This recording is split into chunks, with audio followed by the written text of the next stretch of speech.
যিখন খেল আমাৰ ইয়াতে যুঁজ বুলি নকওঁতে আমি খেল বুলি কওঁ সেইখন অনুষ্ঠিত হোৱা আশা নাই এইবাৰ কাৰণ এইকাৰণেই নাই যে আমাৰ উচ্চতম ন্যায়ালয় গুৱাহাটী উচ্চতম ন্যায়ালয়ে তেওঁলোকে উচ্চতম নহয় উচ্চ ন্যায়ালয়ে তেওঁলোকে হাইকোৰ্টে এইখন বন্ধ কৰিছে বন্ধ কৰাই নহয় তেওঁলোকে হেৰি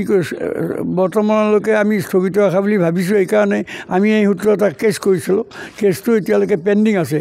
জাজমেণ্ট দিয়া নাই কিন্তু তথাপি আমি গভৰ্ণমেণ্টৰ ওচৰত তেওঁলোকে যিধৰণে যোগাযোগ ৰাখিছে তাৰ পৰা আমি জানো যে এই খেলখন হয়তো এইবাৰ নহ'ব কাৰণ তেওঁলোকে SOPৰ ওপৰত যোৱাবাৰ খেল হৈছিলে চৰকাৰে এইবাৰ ভাবিছিলোঁ আগৰ যিধৰণে SOP দিছিলে সেইমতে খেল হ'ব কিন্তু খেলখন যিহেতুকে চৰকাৰে গভৰ্ণমেণ্ট এডভকেটৰ ফালৰ পৰাও তেনেকুৱাকৈ আমি নিৰ্দেশনা একো নাপালোঁ বা চৰকাৰৰ ফালৰ পৰা এতিয়ালৈকে নাপালোঁ আশা ৰাখিছিলোঁ কিবা আহিব বুলি এতিয়ালৈকে অহা নাই গতিকে নাহিলে আমি খেলখন যে হ'ব আমি আশা কৰা নাই কিন্তু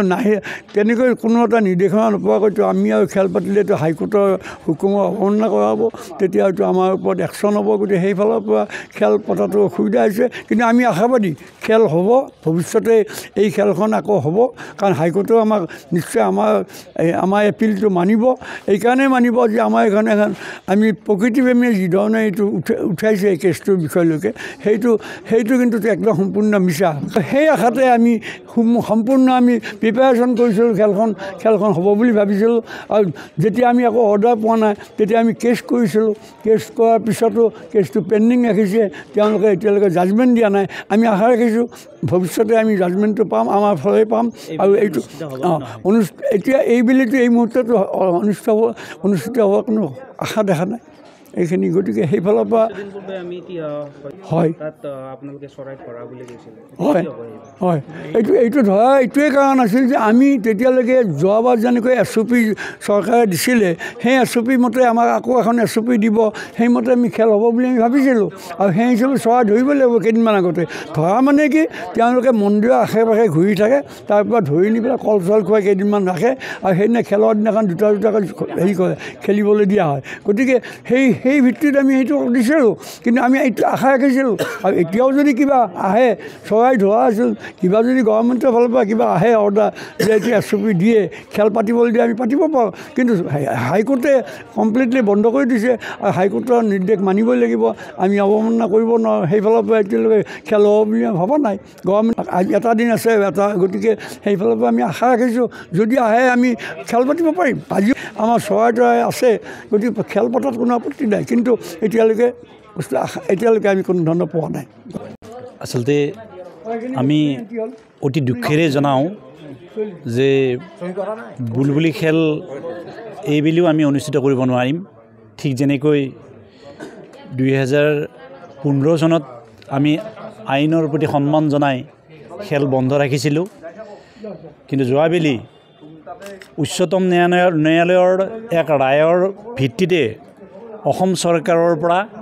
SOP জাৰি কৰি আমাক খেল খেলিবলৈ অনুষ্ঠিত কৰিবলৈ দিছিলে আৰু সেই হিচাপে যোৱাবেলি আমি খেল অনুষ্ঠিত কৰিছিলোঁ কিন্তু এইবেলি আকৌ গুৱাহাটী উচ্চ ন্যায়ালয়ৰ পৰা এক নিৰ্দেশ আমাৰলৈকে ডাইৰেক্ট অহা নাই যদিও আমি গম পাইছোঁ যে পুনৰ অসমত ম'হ যুঁজ আৰু বুলবুলি চৰাই খেল নিষিদ্ধ কৰা হৈছে গতিকে আইনৰ ওপৰত আমাৰ ভৰসা আছে আমি সেইমতে খেল এইবেলিও বন্ধ ৰাখিম কিন্তু অতি দুখেৰে জনাওঁ যে আমাৰ এই খেলৰ লগত হাজোবাসীৰ এটা আৱেগ জড়িত হৈ আছে এই খেলখন আচলতে বন্ধ হ'ব নালাগে কাৰণ কিয় ধৰ্মীয় বিশ্বাস ইয়াৰ লগত জড়িত হৈ আছে আমাৰ তৰফৰ পৰা ইতিমধ্যে গুৱাহাটী উচ্চ ন্যায়ালয়ত ন্যায়িক যুঁজ আৰম্ভ হৈছে আবেদন জনোৱা হৈছে আৰু এই কেছৰ নাম্বাৰটো কৈ দিছোঁ বাৰু শ্ৰী হয়গ্ৰীৱ মাধৱ দেৱালয় WA/457/2025 মিষ্টাৰ শিৱপ্ৰসাদ শৰ্মা দলৈ আৰু আমাৰ এডভোকেট আছে মিষ্টাৰ অনুপম শৰ্মা তেখেতসকলে এই কেছটো চলাই আছে গতিকে আমি অনাগত দিনত আমি আশা কৰোঁ যে এই খেলটো পুনৰ প্ৰচলন কৰিব পাৰিম এই কাৰণে যে সেই স্পেচিফিক দিনটোত হয়গ্ৰীৱ মাধৱে এই খেলখন চায় গতিকে এই খেলখন যেহেতু ধৰ্মীয় বিশ্বাসেৰে জড়িত হৈ আছে গতিকে এই খেল আচলতে কোনেও বন্ধ কৰিব নালাগে কাৰণ বলি যদি বন্ধ কৰিব নোৱাৰে কুৰবানী যদি বন্ধ কৰিব নোৱাৰে কাৰণ ধৰ্মীয় বিশ্বাস জড়িত আছে এই খেলটোও কিন্তু বন্ধ কৰিব নালাগে যদি কেতিয়াবা বলি বন্ধ কৰে কুৰবানী বন্ধ কৰে তেনেহ'লে এইবোৰো বন্ধ কৰি দিয়ক কিন্তু ধৰ্মীয় বিশ্বাসৰ লগত জড়িত থকাবোৰ আচলতে কোৰ্টে কেতিয়াও হস্তক্ষেপ আচলতে নকৰে দেখোন কিন্তু ইয়াত কেনেকৈ কি কৰিলে আমি নাজানো কোৰ্টৰ মেটাৰ আইনগতভাৱে এইটো কেনেকৈ কৰিছে নাজানো কিন্তু আমি আইনী যুঁজ প্ৰক্ৰিয়া চলাই আছোঁ ঘোষণাটো দিলোৱে যে খেল আমি অতি দুখেৰে ঘোষণাটো দিছোঁ যে আমি এইবাৰো খেল স্থগিত ৰাখিবলগীয়া হৈছে আমি অনাগত দিনত এই খেল পুনৰ নেক্সট যুঁজত জয়ী হৈ নিশ্চয় প্ৰচলন আকৌ কৰিব পাৰিম কাৰণ এইটো হাজোৰ আৱেগ জড়িত হৈ আছে আৰু ইয়াত ধৰ্মীয় বিশ্বাস জড়িত হৈ আছে